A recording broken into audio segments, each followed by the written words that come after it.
روٹیاں پکائی آپ کی خدمت میں پیش فرمائی. فرمایا آٹا تو ہمارا نہیں تھا, یہ کہاں سے آٹا آ گیا؟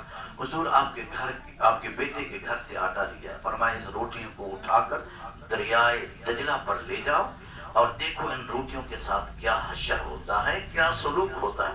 وہ خادم اور آپ کا باورچی روٹیاں لے کر چلتے چلتے ہوئے دریائے دجلہ کے پانی میں ڈال دیا. روٹیاں تیر رہی ہیں, دریا کی مچھلیاں نیچے سے آتی ہیں, سونگتی ہیں, پھر واپس چلی جاتی ہیں. دوسری آئی سونگ کر واپس چلے گی, تیسری آئی سونگ کر. کسی مچھلی نے منہ نہ لگایا, آپ کی خدمت میں واپس آیا. فرمایا کیا دیکھا؟ اس نے کہا یہ ماجرا دیکھا ہے. فرمایا جس روٹیوں کو دریائے دجلہ کی مچھلیاں نہیں کھاتی وہ امام احمد بن حنبل کیسے کھائے؟ وہ امام احمد بن حنبل کیسے کھائے؟ حضور ماجرا کیا ہے؟ فرمایا ماجرا یہ ہے کہ میرا بیٹا عہدے پر فائز تھا, اس نے کچھ رعایت سے گندم کو خریدا. اللہ, اس سے کچھ رعایت کر کے عہدے سے کچھ فائدہ اٹھاتے ہوئے اس نے کھایا. تو اس لیے تقوی اور پرہیزگاری کا عالم یہ ہے کہ امام احمد بن حنبل نہیں کھائے گا. آپ کی ہمشیرہ چلتی چلتے ہوئی حضرت بشر حافی رحمت اللہ علیہ کی خدمت کے اندر پہنچی. کہنے لگی حضور میں کوٹھے پر مکان پر بیٹھ کر سوت کاٹتی ہوں, چرخہ وغیرہ وہ کاٹتی ہوں, اور وہاں سے بجلیاں لائٹیں چلتی ہیں, چراغ چلتے ہیں, تو ان کی روشنی کے اندر جب وہ روشن ہوتی ہیں بادشاہوں کی سواریاں گزرتی ہیں, میں ان روشنی سے فائدہ اٹھاتے ہوئے, اللہ, فائدہ اٹھاتے ہوئے میں سود کاٹتی ہوں. یہ بتلائیں کہ اس کی کمائی حلال ہے یا ناجائز ہے. حضرت بشر حافی چونک اٹھے, اپنی جگہ سے کھڑے ہو گئے. فرمایا مئی صاحبہ مسئلہ فتویٰ میں بعد میں بتاؤں گا, پہلے یہ بتا تو ہے کون؟ اللہ, یہ تقویٰ ہے بزرگوں کا, اللہ کے نیک بندوں کا, ولیوں کا تقویٰ. دیکھیے پھر بات کے اندر یہ جوہر ملتا ہے نا, جب تقویٰ اس طرح کا ہو پھر جوہر بھی ملتے ہیں, پھر ولایت کا تاج بھی سر پر آتا ہے. ولایت کے تاج ایسے نہیں آتے. آپ نے فرمایا فتویٰ مسئلہ بعد میں بتاؤں گا, پہلے بتا اپنا تعارف کرا تو ہے کون. اس نے کہا جی آپ کو غرض اس سے کیا ہے؟ نہیں, فرمایا اس سے غرض ہے.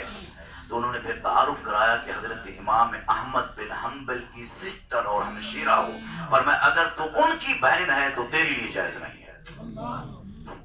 اللہ, اگر تو ان کی بہن ہے, ان کی سسٹر ہے, ان کی ہمشیرہ ہے, کیونکہ وہ امام ہے وقت کے, بڑے متقی پرہیزگار ہیں, اگر ان کی تو بہن ہے. حضرت سیدنا امام اعظم رحمت اللہ علیہ چلتے جا رہے ہیں, اللہ اکبر, مقروض آدمی ہے, اس کے قرض لینے کے لیے قریب تشریف لے گئے. تو دھوپ کا موسم ہے, گرمی کا موسم ہے, لیکن دھوپ پر کھڑا ہونا برداشت کیا, مقروض کے دیوار کے سائے سے فائدہ اٹھانا برداشت نہ کیا. لوگوں نے کہا حضور قریب آ جاؤ, سایہ ہے دیوار کا. فرمایا یہ شخص مقروض ہے, میں نے اس سے قرض لینا ہے, اس کے دیوار سے کے سائے سے فائدہ اٹھاؤں تو کہیں سود نہ بن جائے. اللہ, یہ ان کا تقویٰ تھا کہ سود نہیں بنتا. سود کا تو تصور ہی نہیں ہے. جتنا آدمی اہل اللہ میں سے ہوتا ہے اتنا اس کا تقویٰ بھی اس معیار کا ہوتا ہے. اور ہماری کیفیت, ہم تو سارا سود ہڑپ کر کے کھا رہے, گھر میں بیٹھے ہیں, پیسہ اپنا بینک کے اندر جمع کر کے بیٹھے ہیں. میرے نبی فرماتے ہیں سود کا 1 درہم کھانا, 1 روپیہ کھانا 70 مرتبہ سگی ماں سے زنا کرنے سے بھی بدتر ہے. الامان الحبیب. دوستو غور کرو, اپنی حلال کی کمائی, اپنی کمائی پر, اپنے ذریعے معاش پر غور فرمائیں. کیا طریقہ ہے ہمارا؟ آپ کا بیٹا کیسے کما کر آتا ہے؟ میرے نبی فرماتے ہیں 1 روپیہ سود کا کھانا, 1 روپیہ سگی ماں سے 70 مرتبہ زنا کرنے کا اتنا گناہ نہیں جتنا سود کے 1 روپے کا اور 1 درہم کا کھانے کا گناہ ہے. اور قرآن بیان کرتا ہے لا تاکلوا الربا اضعافا مضاعفہ. یاد رکھیں, پورے قرآن کا مطالعہ کریں اور حدیث کا مطالعہ کریں. کسی چیز کے متعلق اللہ تعالیٰ نے یہ نہیں فرمایا میرا اس کے ساتھ اعلان جنگ ہے, صرف 2 چیزوں کے متعلق فرمایا. ایک تو میرے نبی نے فرمایا من آدلی ولی جن فقط آزمتہ بالحرب، جس نے نیک بندوں سے میرے ولیوں سے دشمنی رکھی، اللہ فرماتا ہے میرا اس کے ساتھ بھی اعلان جنگ ہے۔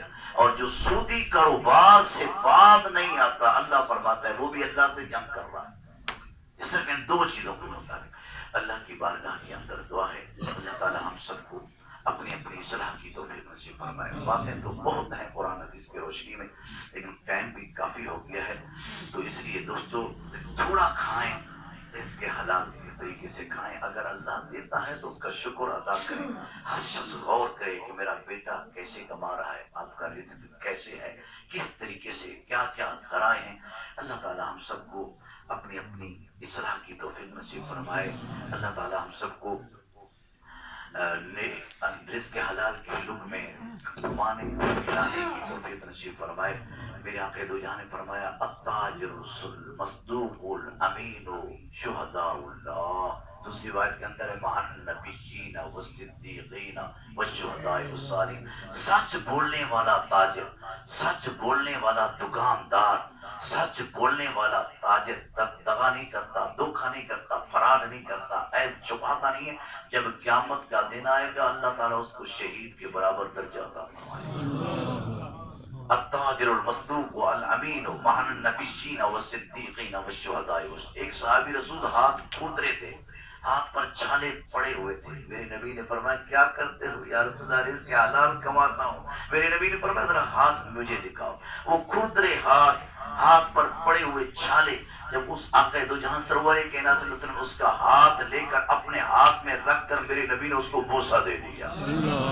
میرے آقا دو جہاں نے فرمایا القاسم، ہاتھ سے کمانے والا حبیب اللہ، اللہ کا محبوب ہوتا ہے، اللہ کا دوست ہوتا ہے۔ اللہ تعالیٰ اس کے حلال نصیب فرمائے، اس کے حرام سے محفوظ فرمائے، آمین ثم آمین۔ وآخر دعوانا الحمدللہ رب العالمین۔